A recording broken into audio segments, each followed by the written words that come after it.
जी हाँ, किसानों का आक्रोश है जो सड़क पर है। आप देख रहे हैं हमारी खास पेशकश। मैं हूं आपके साथ आशा झा। केंद्र सरकार के कृषि कानूनों के खिलाफ आज बता दें आपको चौथे दिन भी किसानों का विरोध प्रदर्शन लगातार जारी है। दिल्ली बॉर्डर पर किसान डटे हुए हैं। हालांकि किसानों को बुराड़ी के निरंकारी ग्राउंड में प्रदर्शन की इजाजत मिली है, लेकिन किसान रामलीला मैदान या फिर जंतर मंतर पर प्रदर्शन की इजाजत की मांग पर अड़े हुए हैं। और अभी भी आपको बता दें, बड़ी खबर जो आ रही है वो ये कि सिंघू बॉर्डर पर किसानों की बैठक खत्म हो गई है।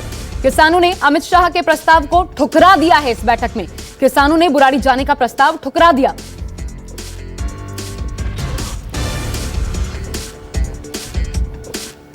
तो किसानों ने अमित शाह का प्रस्ताव ठुकरा दिया है। सिंघू बॉर्डर पर यह बैठक चल रही थी जो कि खत्म हो गई है और इसे जानकारी निकलकर सामने आ रही है। सबसे पहले कुंदन सिंह मेरे साथ, मेरे सहयोगी सिंघू बॉर्डर से इस वक्त जुड़ गए हैं। सीधा उनका रुख करते हैं। कुंदन, बातचीत क्यों नहीं बन पाई? अभी तक क्या जानकारी? ठुकरा दिया प्रस्ताव? दो बहुत महत्वपूर्ण सूचना आपको साझा करना है। एक पहली बात की कोऑर्डिनेशन कमेटी की जो मीटिंग चल रही थी जिसमें देश के तमाम यूनियन जो प्रोटेस्ट पर बैठे उन्होंने ये तय किया है कि जो सरकार का अमित शाह का प्रस्ताव था कि आप यहाँ से हटकर बुराड़ी के मैदान में जाइए, वो नहीं जाएंगे, वो यहीं के यहीं रहेंगे और जिन जिन बॉर्डर्स पे हैं वहीं रहेंगे। अगर सरकार को जगह देना है तो रामलीला मैदान में दे दिया, जंतर मंतर दे दे या फिर इंडिया गेट के तरफ दे, जहाँ सरकार पर दबाव बनाया जा सके, जहाँ उनकी आवाज़ को सरकार सीधे सुन सके।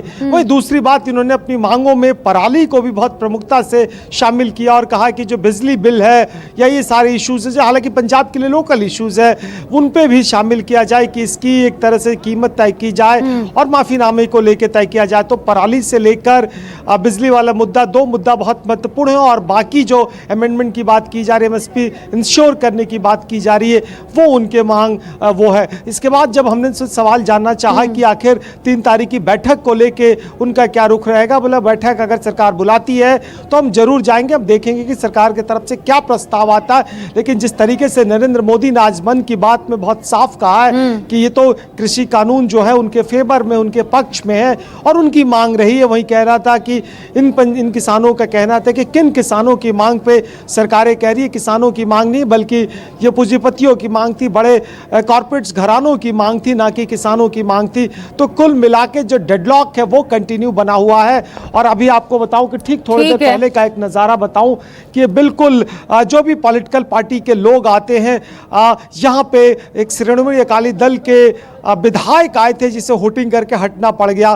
तो कुल मिला के इनकी ये भी कोशिश है कि कम से कम जो प्रोटेस्ट है वो ये पॉलिटिकल लगे, नॉन पॉलिटिकल लगे, कोई पॉलिटिकल पार्टी से एफिलिएशन न लगे। और किसान इस बात को लेके भी नाराज थे कि जिस तरह से मीडिया चैनलों में खबर चलाई जा रही कि खालिस्तान के लोग हैं, किसी पार्टी विशेष के लोग हैं, ये गलत है।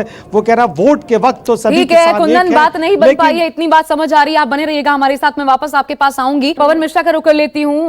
पवन हमारे साथ गाजीपुर बॉर्डर से मौजूद हैं। पवन, ये बताइए आप वहां पर मौजूद रहकर क्या समझ पाए हैं?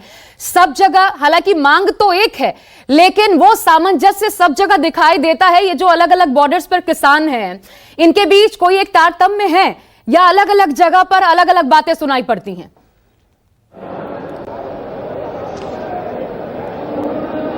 बिल्कुल अलग अलग जगह पे अलग अलग बातें। आशा, आपने सही कहा, ठीक कहा। यहाँ हम आपको दिखा रहे भारतीय किसान यूनियन के बैनर तले तमाम किसान यहाँ पर मौजूद, और इसी बात की चर्चा हो रही थी कि जो अमित शाह जी ने ये बात जो कही है, बातचीत का जो तरीका जो बताया कि आखिर मिलकर बात करते हैं, लेकिन उससे पहले निरंकारी ग्राउंड जाना पड़ेगा, उसके लिए खारिज किया गया है। एक छोटा सा पंचायत यहाँ पर जो है किया गया है। और खुद नरेश टिकैत जी हैं, उनसे हम अगर बात करने की कोशिश करते हैं। सर, ये बताइए, अमित शाह जी ने जो भी प्रस्ताव दिया है उसको आप मानेंगे? है जी, अमित शाह जी ने कहा है कि बातचीत करेंगे। हाँ, तो हम तो मान रहे, बातचीत तो करनी चाहिए, बातचीत से तो समाधान होना चाहिए। जो भी पंचायत जो अभी आप लोग कर रहे हैं, इसमें क्या डिसीजन आप लोग? नहीं, डिसीजन ये है कि बात सरकार करना चाहती है तो बात सरकार से करी जाएगी। तो क्या ये आप जो जाम है ये उसको हटाएंगे आप? हम जाम कहाँ कर रहे हैं? जाम तो है नहीं कहीं। जाम कहाँ कर रहे? जाम तो है ही। सरकार बात कर रहे हैं, दिल्ली के चारों तरफ को लोग बैठे हुए हैं। सरकार बातचीत करे तो किसान ये बातचीत को तैयार है, बातचीत करें। बिल्कुल, राकेश टिकैत जी बुराड़ी जाएंगे, जरा पूछिए पवन, के राष्ट्रीय प्रवक्ता बुराड़ी जाएंगे? कह रहे हैं कि इनका बातचीत जो है ये बातचीत करने को तैयार है। बिल्कुल, ये पूछते सर, ये सवाल आपसे है कि क्या बुराड़ी ग्राउंड जाएंगे आप? वे हमारे लोग युद्धवीर सिंह और वे लोग गए हुए हैं वहाँ पे। लगे हुए हैं। आप लोग भी वहाँ जाएंगे? नहीं, मैं नहीं जा रहा, मैं तो यहाँ हूँ। बिल्कुल यही रहेंगे, लेकिन इनके जो लोग हैं बुरारी ग्राउंड धीरे धीरे जा रहे हैं। आपको बता दें कि एसपी सिटी गाजियाबाद और पूर्वी दिल्ली के डीसीपी थोड़ी देर पहले यहाँ पर आए थे और उन्होंने कहा था कि आपको परमिशन दे रहे हैं दिल्ली जाने के लिए, लेकिन आपको एक लिखित तौर पे देना पड़ेगा कि आप सीधा बुरारी ग्राउंड ही जाएंगे, कहीं नहीं जाएंगे, जंतर मंतर की तरफ रुख नहीं करेंगे। इस बात से इन्होंने लिखित दिया है। तो अब यहाँ के जो हालात है, आशा की यहाँ के जो किसान है बुरारी ग्राउंड जाने को तैयार है। दूर से देखिए, थोड़ी देर पहले यहाँ पर एक महापंचायत हुआ था और पंचायत में यही डिस्कस निकल के आया है कि सरकार अगर वार्ता का जो पेशकश सरकार ने दिया है उस वार्ता को जरूर करेंगे और बातचीत से ही हल निकलता है, बातचीत से ही हल निकलेगा। पुलिस की तरफ से भी आश्वासन जो है जो दिया गया था, देखने को मिल रहा है। गाजीपुर पर तैयार हैं जाने के लिए। प्रभाकर वहां मौजूद है बहादुरगढ़ में, वो बता रहे हैं कि नहीं जाएंगे। कुंदन कह रहे हैं सिंगू बॉर्डर पर मौजूद होकर कि रिजेक्ट कर दिया गया है अमित शाह के प्रस्ताव को। प्रशांत देव मेरे साथ जुड़े हुए हैं बुराड़ी में, जो निरंकारी ग्राउंड है वहीं से। प्रशांत, यहाँ कौन कौन पहुंचा है ये बताइए बातचीत के लिए, क्योंकि यहीं पर कहा गया है बातचीत होगी। कौन कौन सा धड़ा पहुंचा है और कितने धड़े हैं कुल मिलाकर, जरा ये समझाइए। देखिए, अभी यहाँ पे छोटे छोटे समूह में जो किसान हैं, जिले स्तर के अध्यक्ष टाइप के, वो तमाम लोग यहाँ पे मौजूद हैं। लेकिन आज की बात बताऊं तो कोई भी किसान दल, कोई भी किसान संगठन आज नया यहाँ पे नहीं आया।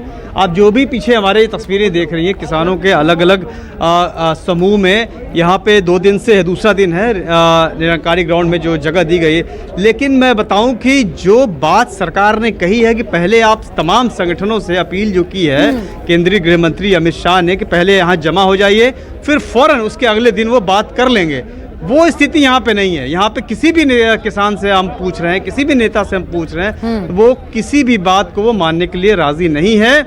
अब ये हमें इसीलिए ये बात कहीं से भी बनती नजर नहीं आ रही है। अब सवाल यही उठता है कि अगर आप बात नहीं करेंगे तो बात बनेगी कैसे? रास्ता रोकना है या रास्ता निकालना है? और तमाम जगह पे जहाँ जहाँ से रिपोर्ट हमारे साथी दिखा रहे हैं, चाहे वो सिंधु बॉर्डर हो या फिर टिकरी बॉर्डर हो या फिर गाजीपुर से, तो अलग अलग तस्वीरें हैं। और सबसे बड़ी बात यही है आशा की, कोई एक सिंगल विंडो नहीं है जहाँ जिससे जाकर के आप बात कर लीजिए और बात करके कोई रास्ता निकल जाए। छोटे छोटे समूह में लोग हैं और सब अपने अपनी तरीके से अपनी बात रख रहे हैं। बात कैसे बनेगी किसी को समझ में नहीं आ रहा है। आज की तस्वीर यही है कि निरंकारी ग्राउंड में कोई नया संगठन आज नहीं आया, बल्कि थोड़ी देर पहले जो हमने तस्वीरें देखी यहाँ पे, यहाँ से वापस जाने के लिए कोशिशें हो रही थी जुलूस निकाल करके, जो नहीं जाने की इजाज़त मिली तो वापस फिर अपना राउंड जुलूस निकाल करके लोग यहाँ पे आकर के जमा हो गए, बैठ गए। लेकिन कोई नया संगठन, नया किसान यूनियन, कोई नया नेतृत्व तो यहाँ पे आज नहीं आया।